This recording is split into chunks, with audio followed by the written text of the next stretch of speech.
today? Okay. Mr. Stasa? Okay, you're the flagpole.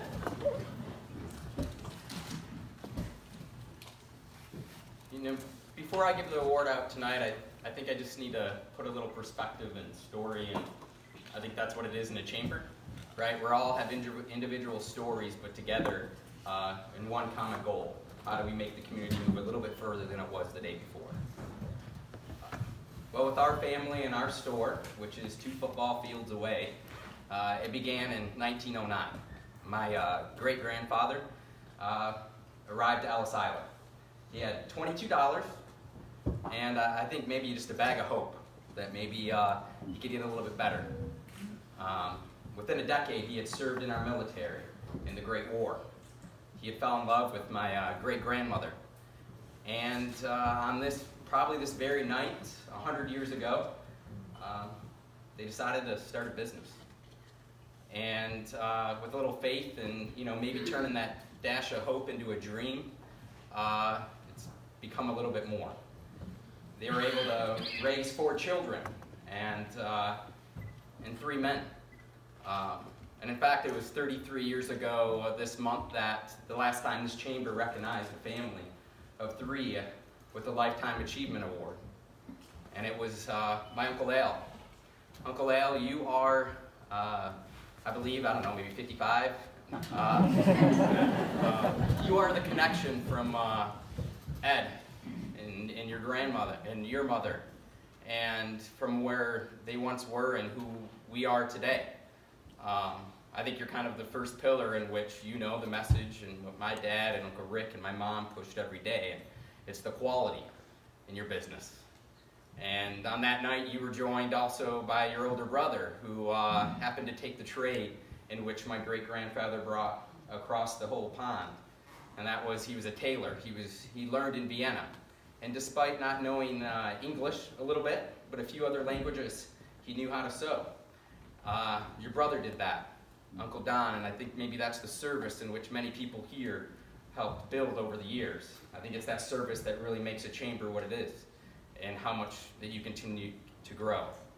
And Uncle Al, your brother, Grandpa for me, Cobber, I think for a lot of people around here, he learned that word in World War II, serving with another infantryman from Australia. It meant friend.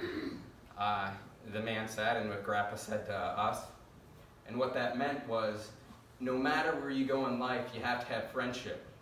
And I think he took that from his own father that says that means you have to be dependable. And I think about that 33 years ago tonight, because what that was a different time. It was also the night when you gave the keys over to Mom and Dad and Uncle Rick. And it was not the time of 1919 when your parents started the store, when radios didn't exist, and we didn't even have customers who drove their own cars. And when Uncle Al and Grandpa and my Uncle Don took over, it was different. Motown was just about happening, and the city that Detroit was growing, and Michigan was great. The auto industry, as many people here that helped raise me in this community, was at its peak. You could graduate on Friday, have a few beers on Saturday, Sunday sober up, and Monday you could walk into GM, and you were ready to clock in. Hopefully to make a car, not anything else. But those days were over in 1986, and the change was happening. Globalization was happening, and while we were making more in this country, the jobs were not there. But you guys kind of took a faith. You took a little chance.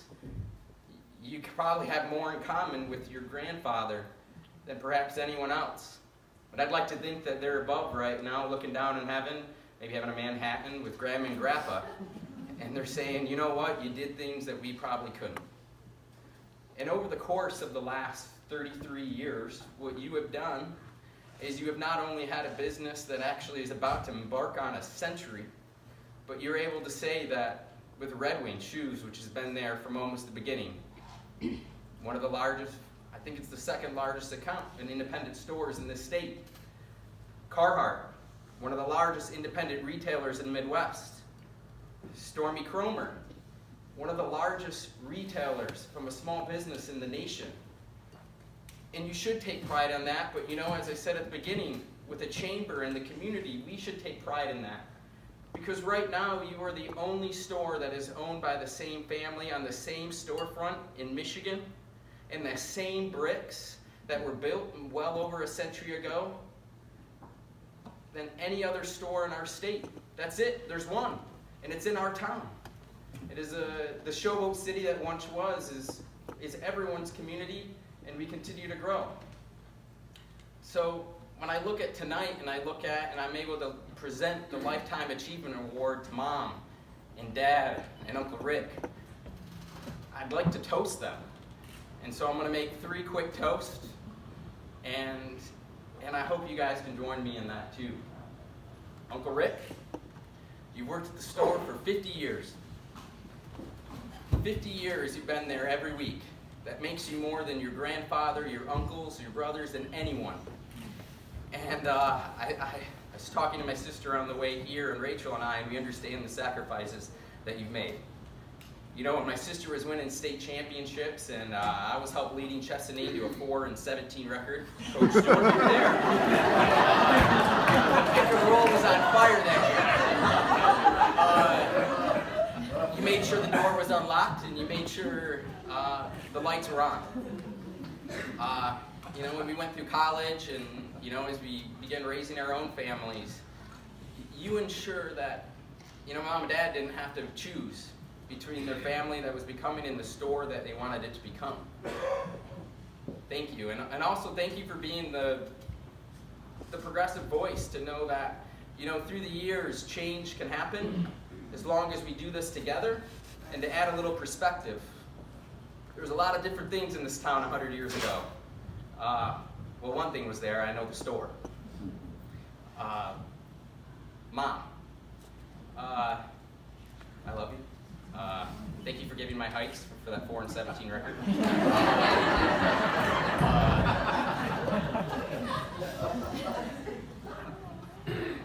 I think the sacrifices you made are, I think, very similar to great-grandmother. My great-grandmother, by the way, was college educated. She couldn't vote. She couldn't sign the papers to open the business. But as everyone in my family is told, she ran that. She was the smartest one always in the room. You can sell anything you have, but you better make sure you know how the books work, and you better know how to allow it to grow through a Great Depression and the Second War, and as it continues. Well, my mom, I think, has resemblance of that, because when you look at what the store has changed. When my mom started working there, you could go in to buy a pair of socks and maybe a suit. Well, she still dresses me, so she understands that. She does a great job, service. But you could actually have a cigarette or cigar in there while you're buying a t-shirt. And I find that just mind-boggling, and that was still going. That started to change. It was also a store for Dad and Lad.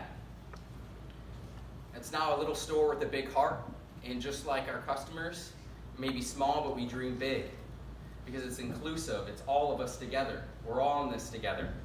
Mom, I love you. Thank you for raising us and making that crazy idea years ago when you had a 6-year-old and a kid that was 18 months old who you would later fire. And if you're wondering, that's me. It did happen, and maybe tonight I might be able to actually get some good grades back in. Thank you. Dad, you know, I can remember back to, you know, early 90s, and things were tough. You understand things because you see things different from a kid, but you know when you just know when there's a little stress level that's above.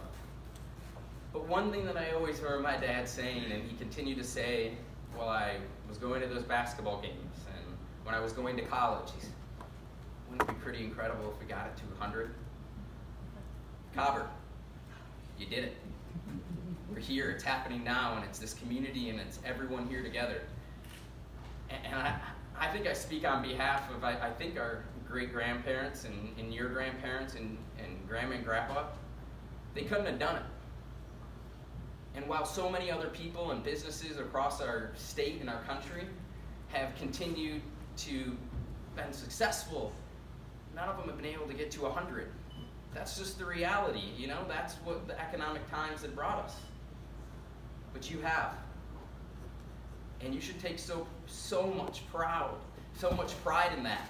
Just like I know how much pride you have when I talk to you guys every week, and you talk about the employees in which are not yours, but your coworkers, and those who are here tonight, and Colleen, and Kevin, and Chris.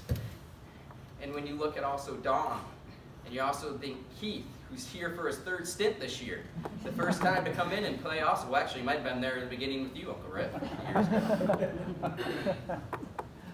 And I just hope everyone right now, as we move forward through this 100th anniversary, know that this is something that's going to be a crazy ride, but it's something that everyone in here knows and is part of. Mom, Dad, Uncle Rick, congratulations on the Lifetime Achievement Award.